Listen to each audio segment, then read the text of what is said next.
দেখছেন এই মুহূর্তে সাইকেল করে দাদা চল, দাদা এখানেই থাকেন নাকি? কি মনে হচ্ছে, হাওয়া কিরকম? হাওয়া সত্যি কথা বলতে কি, আমি তো দেখতে পাচ্ছেন এই না, না, অফিস? না, না, দেখতে আমি পাচ্ছেন? আমি সৃজনকে চেনেন ক্যান্ডিডেট? হ্যাঁ ওনাকে চিনি, ওনার প্রথম ইয়েটাই আমি এই- দেখেছি। এইদিকে আসুন, সাইকেলটা নামিয়ে এতে করুন, আমি ধরে আছি সাইকেলটা, বলুন। না ওনার প্রথম মানে উনি ক্যান্ডিডেট হওয়ার পরে যেদিন অ্যানাউন্স হয়েছে প্রথম মিটিংটাই আমি ছিলাম, তাই যেটা আপনি ওই গাঙ্গুলি বাগানে অ্যাথলেটিক ক্লাবের সামনে আপনি বললেন প্রথমে এই এলাকায় কি সৃজন কিছু দাগ ফোটাতে পারবে? অবশ্যই এখানে দাগ ফোটাতে পারবো। আর তৃণমূল এই জায়গাটা তৃণমূল পারবে, আমি মমুল যে জায়গাটা যেতে চাইছি সেটা হচ্ছে একদম সেন্টারে বিরোধী পক্ষ আসা মুশকিল আছে, কারণ ওরা একটা দেখাতে পারেনি, মানে বিরোধী পক্ষ একটা মুখ দেখাতে পারছে না যে প্রাইম মিনিস্টার হবে, তার ফলেই ওরা সৃজনদের একটু চাপ হয়ে না। যায়। আমি সৃজন কেন স্যারের না এখানে উনি জিততেই পারেন, উনি এখানে মানে এমপি হয়ে সৃজন যাওয়ার সম্ভাবনা প্রবল, যেতেই কিন্তু পারে। তার পাশাপাশি সরকারে আসবে না। সরকারে আসা মুশকিল আছে। বেশ, বেশ। আমি আসল জায়গাটায় করতে চাইছি, যে ফোকাসটা করতে চাইছি, যে যেই জায়গাটা ফোকাস হওয়া উচিত সেই জায়গাটা কিছু হয়নি। আমি এই মুহূর্তে আপনার সাইকেলটা আপনি ধরুন, আমি একবার আরেকজনের সাথে কথা বলার চেষ্টা করব। সৃজন এই মুহূর্তে, হ্যাঁ আমি স্ট্যান্ডে বেঁধে দিই। সৃজন এই মুহূর্তে মানে একদম খুব স্পেসিফিক্যালি এখানে একদম রাস্তায় লোকজন জমে গেছে, এজেন্ডাটা কি? যাদবপুরে ভোট আমার প্রতিবাদের ভাষা, আমার প্রতিবাদের আগুন দিয়ে শুধু কি জেতা সম্ভব এবার? একদিকে রুজির লড়াই, বেসিক কথা বোঝো না, ইলেকটোরাল বন্ডে এত এত টাকা নিয়েছে 1,000 টাকা দিচ্ছে কিসে? এই যে এই দাদা দাদা লক্ষ্মীর ভান্ডারে কত টাকা দিচ্ছে?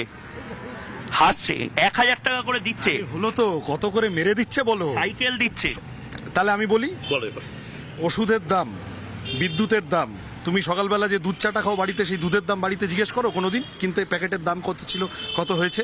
পেট্রোল ডিজেল রান্নার গ্যাসের দাম কি ছিল? এই টোটালটা ধরে একদিকে রাখো আর আরেকদিকে ওই তোমার 1,000 টাকা রাখো, তাহলে মানুষের লাভের থেকে লস অনেক বেশি হচ্ছে, এবং তোলাবাজদের দল বা দাঙ্গাবাজদের দল কেউই সেগুলো নিয়ে কথা বলছে না। চাকরি, গোটা ইয়াং জেনারেশন, এক তো হলো বেকারত্ব, আর আন্ডার এমপ্লয়মেন্ট। লেখাপড়া করেছে কিন্তু সুইগি জোম্যাটোতে খাবার ডেলিভারি করছে, র্যাপিডো চালিয়ে বেড়াচ্ছে, ওভার টাইম খাটছে, কোনো ইনসেন্টিভ কম, কোনো জব সিকিউরিটি নেই। বা এই যে বয়স্ক মানুষদের আশেপাশে তুমি ঘুরছো, জিজ্ঞাসা করলে তাদের গিয়ে জিজ্ঞাসা করো পেনশনের প্রিমিয়াম কীরকম ছিল, কি বেড়েছে না বেড়েছে, কতটা বেড়েছে। রোজ আজ এখানে কেওয়াইসি করো, কাল আধারের সাথে প্যানের সাথে অমুক। তোমার লড়াইটা কাকে নিয়ে? আমার লড়াইটা BJP না তৃণমূল? আমার লড়াইটা পরিষ্কার, BJP না তৃণমূল? আমার লড়াইটা বিজেপি না তৃণমূল বলছে না? আমার লড়াইটা পরিষ্কার, রুটি রুজির পক্ষে। বিজেপি তৃণমূল দুজনেই রুটি রুজির কথাগুলো বলতে চায় না, ওরা হিন্দু মুসলমান করাতে চায় ভোটটাকে, তাই আমার ওদের বিরুদ্ধে লড়াই। আমার এখানে কোনো প্রধান অপ্রধান নেই, আমার এখানে কোনো 1 নম্বর 2 নম্বর বিরোধী নেই। আমার পরিষ্কার কথা, আমি লাইভলিহুড ইস্যুস, জীবন জীবিকার সমস্যা নিয়ে মানুষের কাছে যাব। স্কুল কলেজ হাসপাতালের অবস্থা খারাপ, যাদবপুর লোকসভার ভিতরে গড়িয়া থেকে বারুইপুর মেট্রো দীর্ঘদিনের দাবি। 3টে টার্মের তৃণমূলের এমপি আছে, কিন্তু এখানে 3বার জেতা এমপির নাম কি? পাল্টায়। মানে এখন হ্যাঁ, মানে এখন তো এমপি নেই। এর আগে যাদবপুরের মানুষ, আমি এমপির নাম কি কেউ বলতে পারবে? আমি যাদবপুরের ভোটার, আমি তো এমপি হারা হয়ে গেলাম শেষের দিকে। হ্যাঁ, ওনার নামটা অনেকেই বলতে পারবে না, সাধারণ যারা আছে, কারণ 5 বছর আগে জিতেছেন, তারপরে তো আর কোনো সম্পর্ক নেই, হ্যাঁ মিমি চক্রবর্তী নিখোঁজ। নিখোঁজ। তারপরে তো অঞ্চলের সাথে কোনো সম্পর্ক নেই, ওই হয়তো সিনেমার হিসেবেই সে বিখ্যাত হয়ে রয়েছে, কিন্তু মানুষের কাছে কোনো মানে এখন এই মুহূর্তে কেউ চট করে জিজ্ঞেস করলে বলতে পারবে না এখানকার এমপি কে ছিলেন।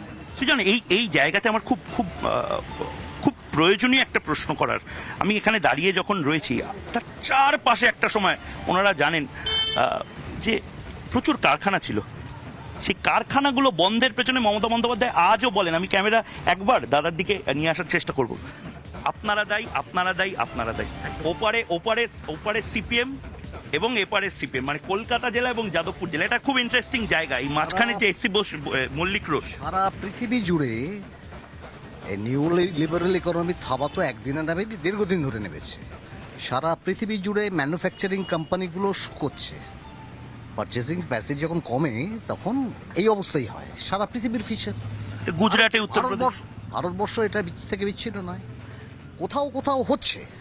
গুজরাটে কিভাবে হচ্ছে, কি হচ্ছে সবটাই আমরা জানি, কিন্তু ম্যানুফ্যাকচারিং শিল্প যে প্রচণ্ড সংকটের মধ্যে রয়েছে এটা কেউ অস্বীকার করছে না।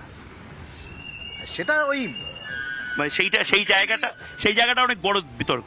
এক্স্যাক্টলি, এবং ওই বড় বারবার বলা হয় না যে শিল্পগুলো ধ্বংসের জন্য মানে বামফ্রন্ট দায়ী নয়। হ্যাঁ বামফ্রন্ট দায়ী বলা হয়, এক্স্যাক্টলি একদম। সৃজন একদম আমাদের যেহেতু লাইভে আমাকে জিজ্ঞাসা করলে আমি আরো খারাপভাবে বলতাম, হিন্দু মহাসভার নেতা শ্যামাপ্রসাদ মুখার্জি বাংলার এই গোলমালের জন্য দায়ী। বাংলার শিল্প শ্যামাপ্রসাদ মুখার্জি তুলে দিয়েছে। হ্যাঁ। তোমার কি জুজু দেখতে পাচ্ছ? ওরে বাবা শোনো না, তুমি একটু এত অসহিষ্ণু হয়ে গেছো কেন? না, আমার টাইমে বাংলার মানুষ শোনো, দেখছে। ভালো করে শোনো। আনডিভাইডেড বেঙ্গল ব্রিটিশ ভারতে তার জিডিপি সর্বোচ্চ ছিল। শ্যামাপ্রসাদ মুখার্জি চিঠি লেখা আছে ব্রিটিশের কাছে, ভারত ভাগ না হলেও হবে কিন্তু বাংলা ভাগটা ব্যর্থ হতে দেবেন না।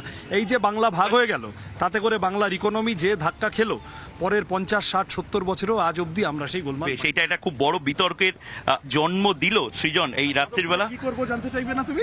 না, যাদবপুরে সেটা নিয়ে তো আমি পুরো দিন সারাদিন করবো। আপাতত ভাত খাওয়া হয়েছে? না, এবার এবার করব, খাবো খাবো মানুষের সাথে মেলামেশা প্রত্যেক দিনের। আমার কাল সকালে কটায়? কালকে সকাল আবার 8টা, 8টা। 7টা এরকম মোটামুটি। কিন্তু ওই প্রশ্নটা থেকেই গেল, বাংলার মানুষের প্রশ্ন করছে, জবাব চাইছে। 2-3 2-3 1-1 2-3 বামফ্রন্ট এক, 2 না 3 বামফ্রন্ট এক, বাকি নিয়ে আমার কোনো বামফ্রন্ট এক। সৃজন এই মুহূর্তে রয়েছে আমার সঙ্গে। সৃজন বলছে বামফ্রন্ট এক। সৃজনের প্রতিপক্ষ অনির্বাণ গাঙ্গুলি, ওনারও পার্টি অফিসে যাব, ওনার বাড়িতে যাব। সায়নী ঘোষ, আপনার কাছেও আসছি।